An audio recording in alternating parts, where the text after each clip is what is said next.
So, sa continuation natin, punta tayo dito sa layer. Dito po sa layer properties, click nyo lang po yan. Pag-click nyo po, makikita nyo po dito yung ganito.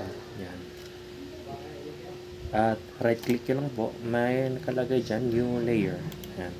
Type po natin dito, papangalanan po natin ito ng wall. Yan po, wall. Tapos change color po natin. Mili lang po kayo kung anong gusto nyo. Sa aking case, ito yung gusto ko. Okay. At double click lang po ito para mag-check yung wall. Ayan. Okay. At pwede na po ito niyang i-X. So magsisimula na po tayo. Pwede na po sapawan lang yan. Ayan.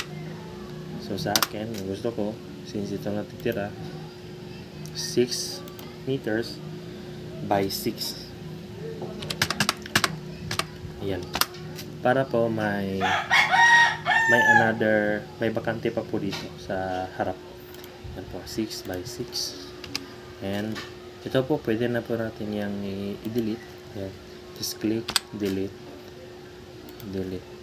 Ayan po, so itong color, ewan ba to, violet ba to? Ayan po, ito nakalayer natin ng wall. Ito po yung magsisilbing floor area natin. So, naging 6 by 6. So, offset lang po natin yan. Let's just say, maglagay tayo ng thickness na around for exterior wall. Maglagay po tayo na around, siguro pwede na 120 mm. Okay, so, again, offset po tayo ulit. Offset. Then, type. Just click and 120. Ayan. 120. 120. Ayan po. So, as you can see, meron na po tayong external wall. And paglalagay po kayo ng division or let's just say internal wall, gawin ko po na thickness niya for internal wall is only 100 mm. At pagkatapos yung maglagyan, pag okay na kayo kung anong gustong forma nyo sa loob,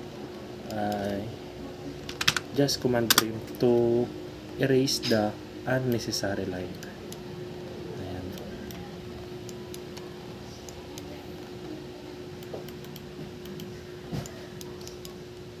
Ayan. Pag na-delete na po yan, syempre iba-iba pong klase ng floor plan. Pero sa akin pong case is naglalagay pa po ako ng column, no? Floor plan. So balik po tayo ulit dito. Dito po tayo sa layer properties. Go ulit tayo ng layer. And lalagyan natin ng column. Kasi sa akin guys, mas emphasize ko kasi sa akin para mas ma-imagine ko kung saan ilalagay yung column para sa foundation plan. Ayan to. So, change color. Sa blue. Check ulit. Then, lagay po tayo ng column. Let's just say 250 by 250. Or, okay, 250. Pwede na yun. 250. Let's just say, show me 250. 250. Ayan. Ayan po yan. So, sa aking case, gusto ko po ito na hindi po siya naka-nosing na dapat po nakalagay po tayo sa loob. So, highlight nyo lang po yan. Highlights. Pag ma-highlight na po yan, just command copy, CO. Ayan, copy. And, click nyo po ito sa edge nito. Sa edge. Kung saan nyo dapat ilagay. Pag click nyo yan, and dito po, since naka-ortho tayo, hindi yung malagay. So, click again the F8 to off the ortho. So, yan. Ilagay nyo po kung saan nyo gusto ilagay. Ayan po. And same as sa iba rin po. Same as dito rin po. Kung gusto nyo po dito po siya ilagay, i-highlight nyo rin po. Click copy. And sa kabilang edge naman po. Para malagay dito. Yan. So, ganyan lang po. Paulit-ulit lang po. No?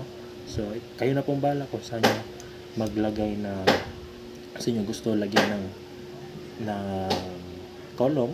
Kayo na pong bahala. At sa loob po, kayo na pong bahala kung anong gusto nyo sa interior wall, kung ilang kwarto yung gusto nyo. Okay. So, salamat po.